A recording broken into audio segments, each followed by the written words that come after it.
مظلوم کے ہزاروں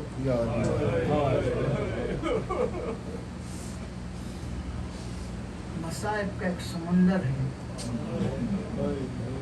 کیا بیان کیا جائے، کیا بیان کیا جائے، الجھن ہوتی ہے، لیکن بعض وقت سمجھ میں آتے ہیں۔ تو محسن نقوی نے احساسات کو نظم کیا ہے بڑے اچھے انداز میں، اور شاعری کی دنیا میں بڑا بلند مقام پایا ہے۔ اس نے شعر کہا ہے، دیکھ کر اس نے نہ دیکھا مجھ کو، دیکھ کر اس نے نہ دیکھا مجھ کو، اور کیا مجھ سے حقارت کرتا، یعنی یہ کہ نہ پہچانا جانا بھی بہت بڑا تکلیف دہ مرحلہ کہ کوئی آپ کا جاننا پہچاننے والا آپ کو سرتا بقدم دیکھے اور ایسے گزر جائے جیسے نہیں پہچانتا، تو یہ شہادت کی منزل ہوتی ہے۔ اس منزل سے سید الساجدین بھی گزرے ہیں اور زینب بھی گزری۔ زینب کے لیے پہلی منزل تھی کوفہ ہی کے اندر۔ بس دو جملوں میں ایک واقعہ بیان کروں کہ مولا کائنات مسجد کوفہ میں خطبہ دے رہے ہیں۔ ایک کنیز خدا مولا کی چاہنے والی مسجد کے باہر امام کی آواز سن رہی ہے اور اس بات کا انتظار کرتی رہی کہ امام باہر آئیں تو وہ اپنا ارادہ بیان کرے۔ چنانچہ جب امام تشریف لائے تو اس نے کہا، مولا کیا اس انداز میں خطبہ ہم بھی سن سکتے ہیں؟ تو کہا کہ ہاں، میری بیٹی زینب دیکھی ہے، وہ آیا چاہتی ہے مدینے سے، جب وہ مدینے سے آ جائے گی تو میں تمہیں موقع دوں گا اس سے گفتگو کرنے کا۔ وہ میرے ہی انداز میں بات کرتی ہے۔ اور خاطر میں ملتا ہے کہ شہزادی جب کوفہ پہنچی تو امام نے اپنے خاص اصحاب کو بلایا اور کہا کہ تمہاری ازواج کو اس بات کی اجازت دی جاتی ہے کہ زینب سے ملاقات کریں، لیکن سب مل کے ایک ساتھ نہیں آتے۔ میری بیٹیاں ہجوم کی عادی نہیں ہیں، ایک ایک دو آنا اور ملاقات کرنا۔ اب جس عورتوں کو ملنے کی اجازت مشہور تھی، اس کوفے میں زینب کو بھیج ڈالا ہے۔ یہ ہے شہادت زینب کی منزل، جہاں عورتوں کو بھیج ملاقات کی اجازت نہ تھی۔ اور غضب یہ ہوا کہ کوفے والوں نے زینب کو پہچانا نہیں۔ پہلی ہی منزل پر اونٹ رکا ایک ایسے مکان کے سامنے کہ جہاں اس گھر کی کنیز رہتی تھی۔ جا کے اس سے اس کے سہیلیوں نے کہا، ہمجولیوں نے کہا کہ چلو اسیر آئے ہیں تماشا کریں۔ تو ٹوک کے کہا، نہیں، میری شہزادی نے کہا ہے بے قصوں مظلوموں کا تماشا نہ کریں۔ تو کہا کہ تمہیں تو مدینے کا بڑا ارمان تھا، یہ قیدی مدینے کے معلوم ہوتے ہیں، چل کے مدینے کی بابت کچھ بات کر لو۔ تو ایک مرتبہ شہزادی سے ملنے کا جو ارمان تھا نا، وہ لے کے آیا بالا خانے پہ۔ اب جب بالا خانے پہ پہنچی تو وہاں سے ایک منظر دیکھا کہ قریب میں ایک اونٹ ٹھہرا ہوا ہے بے کجاوا، جس پر ایک بیوی ہے جن کی آغوش میں کمزن بچی ہے۔ اتنے غریب معلوم ہوتے ہیں کہ بس، اور عالم یہ ہے کہ بچی پیاس سے جاں بلب ہے، وہ ٹپڑا گئے ہے لیکن پانی کا سوال نہیں کرتی۔ زینب کی کنیز تھی، خود کیسے آبی ہوئی موری، اور کہا کہ بیوی یہ پانی پی لو، اور جب پانی پی لینا تو میرے لیے دعا کرنا۔ اب زینب نے مرتبہ سکینہ سے کہا کہ سکینہ، پہلے پوچھو کہ اس کی خواہش کیا ہے، پہلے اس کی دعا کر لو۔ تب زینب کے کہنے پر سکینہ کاسے آپ کی طرف دیکھتی ہوئی رک گئی اور سوالیہ نظروں سے اس کی طرف دیکھا کہ بتاؤ تمہاری دعا کیا ہے۔ اس نے جو پہلا جملہ کہا وہ جب تاریخ میں پڑھا تو بہت تکلیف ہوئی. اس نے کہا کہ اللہ میرے بچوں کو ایسے یتیم نہ کرے جیسے تم یتیم ہوئی. سکینہ پہ نہ جانے یہ تیر کیسے گزرا ہوگا, زینب کے دل میں یہ جملہ جانے کیسے گزرا ہوگا. جب سکینہ نے دعا کر دی تو اس کے بعد کہا کہ کچھ اور کہنا ہے, تو کہا کہ میرا خدا مجھے جلد از جلد مدینہ پہنچا دے. اب جب مدینہ کا نام سنا نا تو اب زینب کا دل بھر آیا, وطن یاد آیا, وطن کا گھر یاد آیا. تو ایک مرتبہ دیکھا کہ یہ مدینے کی خاص من کون ہے, تو پہچان لیا کہ یہ تو کنیز ہے. تو کہا کہ مدینے میں تمہارا کیا کام ہے, تو اس نے کہا کہ وہیں تو میرے شہزادے حسین رہتے ہیں, وہیں تو شہزادی زینب رہتی ہے. تو کہا اچھا میں حبیبہ اگر تو زینب کو دیکھے گی تو پہچان لے گی. ابھی بھی نام سن کر بھی زینب کو نہیں پہچانا, کیسے نہیں پہچانوں, برسوں خدمت کی ہے, آہستہ سے والا ان کا جایا, کہا کہ ان کا بھی بات ہے میں زینب بنت علی ہوں. تو نے کہا پہچانا ہمارا برابر ہے. تو ایک مرتبہ اس نے کہا بی بی عباس کا کہا کہ عباس کا توڑے کی گردن میں.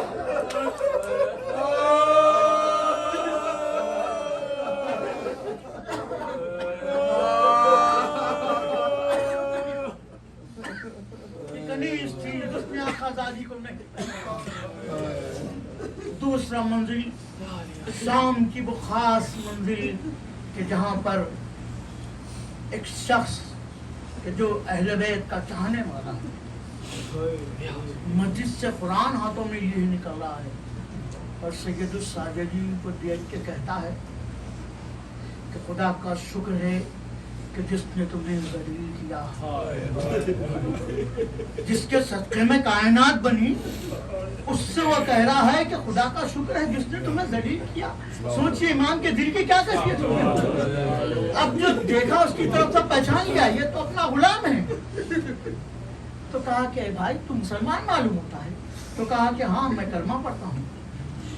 تو کہا مسلمان ہے تو اچھا ان آیتوں کے بارے میں بتا. اب امام نے اہل بیت اطہار کی تعریف میں آیت ہونے والی آیتوں کو کے بعد دیگر تلاوت کیا.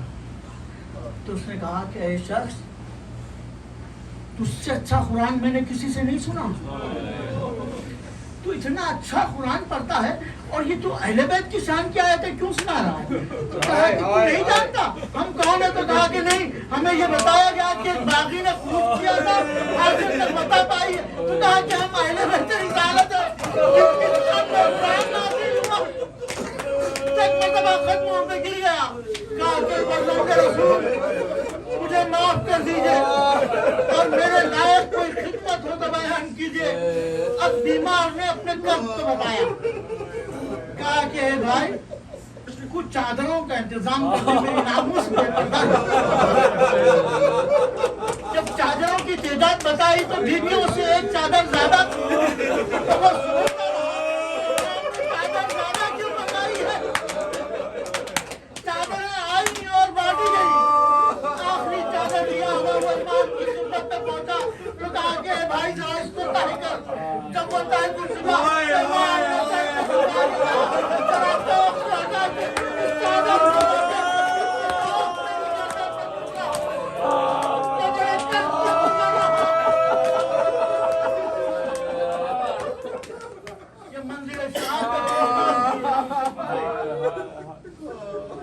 جب زندان میں سکینہ کو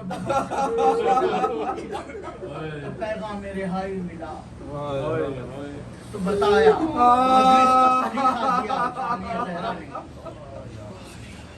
اب ایک تابوت اٹھایا جائے گا اور یہ نوحہ پڑا جائے گا کہ کوئی نہ تھا چاہنے والے مظلوم امام کی بے کسی کو یاد کر کے لیکن اس مجلس کی کیفیت کیا تھی جانتے ہیں آپ کہ زینب کی آغوش میں حسین کا سر تھا، کلثوم نے عباس کا سر اٹھایا تھا، ام لیلا کی آغوش میں علی اکبر کا سر تھا، اور بیویوں کے منہ کو کلیدہ اس وقت آتا تھا شام کی جب انہوں نے اصغر کے سر کو دیکھا کہ اس معصوم کی کیا خطا تھی۔ تو رباب نے کہا کہ سوال آپ کے لیے لے گئے تھے، ایسے لوٹے کہ من کا ڈھلا ہوا تھا، بانچوں میں خون بھرا ہوا تھا۔ دیار ظلم میں فتح کا اعلان کرنے کے بعد علی کی بیٹی نے سفر کا ارادہ کیا۔ جب اونٹ لائے گئے تو بیمار امام کو قریب بلوایا۔ جب امام پہنچے تو کہا کہ میں سکینہ سے رخصت ہونا چاہتی ہوں۔ اب یہ کرب محسوس کیجئے جو بیویاں کل تک زندان میں سکینہ سے یہ سنتی تھی کہ ہم اپنے وطن کب جائیں گے، اب وہ بیویاں وطن کو جا رہی تھی، سکینہ قبر میں تھی، ہر ایک بیوی یہی کہہ کے رہتی تھی سکینہ تم رہ گئی، ہم وطن جا رہے ہیں، ہمارا سلام ہو۔ ہر بیوی کا دل سڑپتا تھا۔ زینب نے کہا اے زمانے جان میری بچی کبھی فرصت ملے تو آنا، ایک چراغ روشن کرنا۔ سکینہ اندھیرے سے بہت گھبراتی ہے۔ سکینہ کی قبر سے رخصت ہوئی، کربلا پہنچی تو بڑے اہتمام سے حسین کا غم منایا۔ مخاطی کہتے ہیں کہ خبر حسین پر تو بیویوں نے جب سلام پہنچایا تو کیفیت اور تھی، لیکن کربلا کی زمین لرزی اس وقت جب بیویوں نے فرات کا رخ کیا۔ زینب نے کہا میرے غیرتدار عباس، زینب بازاروں سے اٹھ کر آئی ہے، میرے غیرتدار بھائی،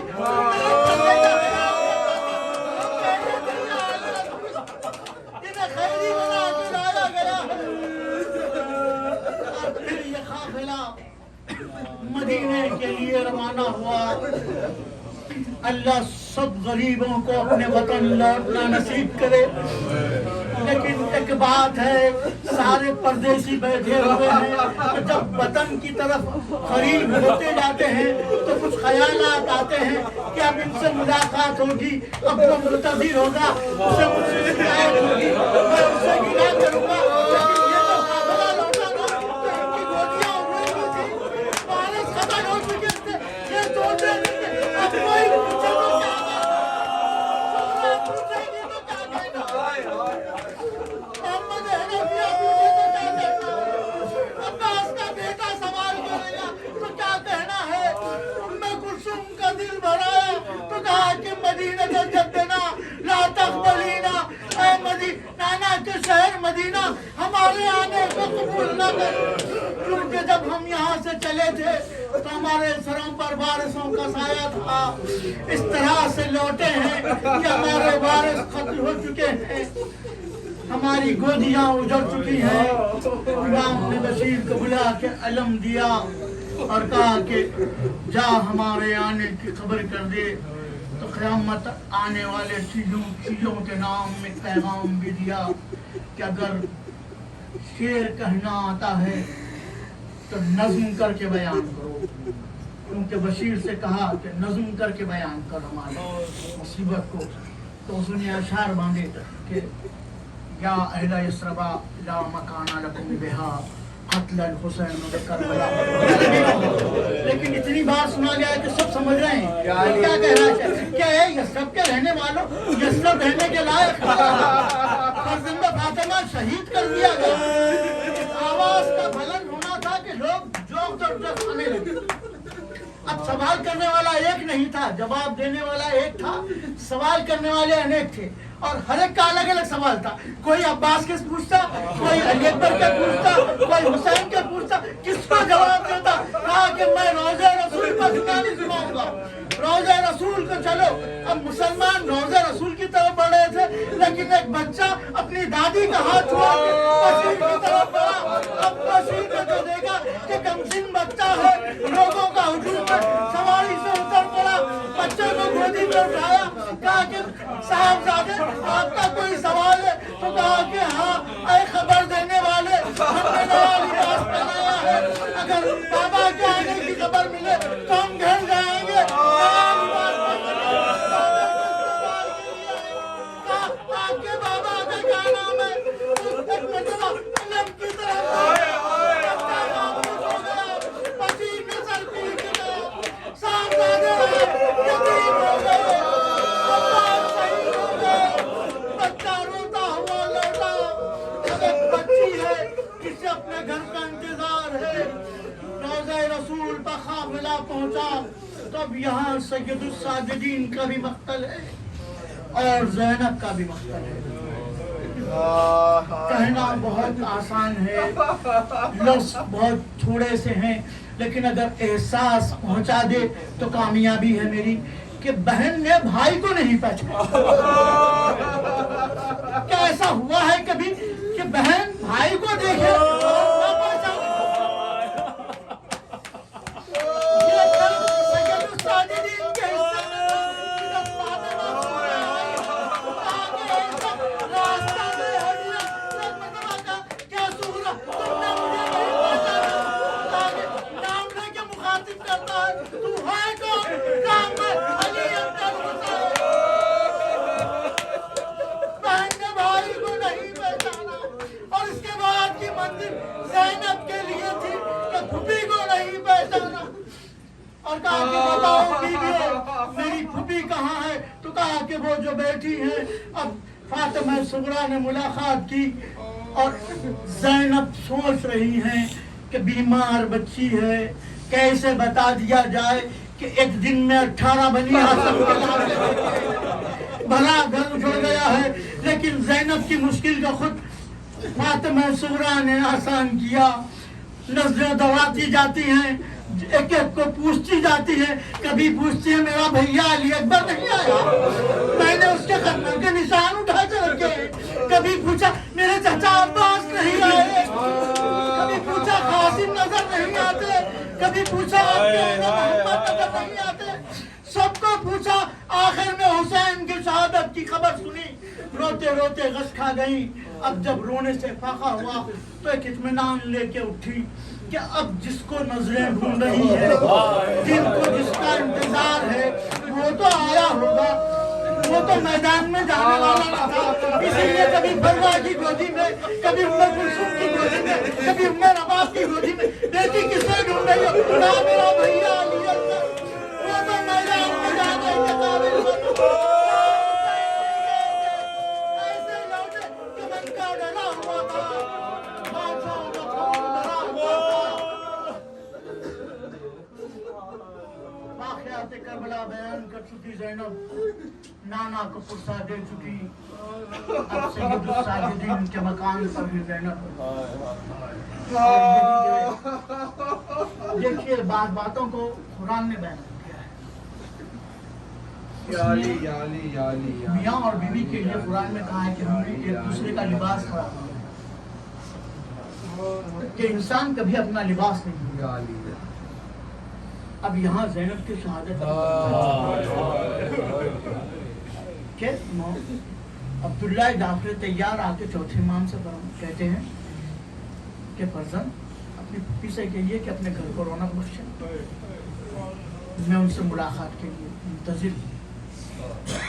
بیمار امام نے خدا کا پیغام پہنچایا تو کہا کہ فرزند تم کیا کہتے؟ کہا کہ شوہر بلائے تو زوجہ کو جانا, شرم آپ اپنے گھر جا سکتے ہیں. تو اب زینب تھوڑی نہیں بلکہ دن کے ڈھلنے کا انتظار کیا گیا, رات کے پردے کا انتظار کیا, کنیزوں نے حلقے میں لیا اور چند قدموں کی مسافت طے کر کے زینب اپنے گھر کو پہنچی. سب کو تو رکایا جا سکا لیکن کچھ چھوٹے بچے قریب آ گئے اور آ کے داماد نام کی کہا بیوی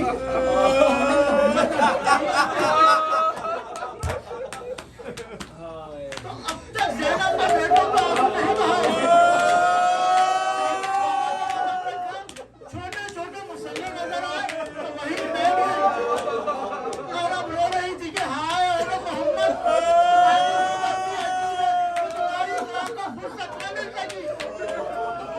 تمہاری ماں تم سے شرمندہ ہے کہ وہ تم پہ آنسو نہ بہائے.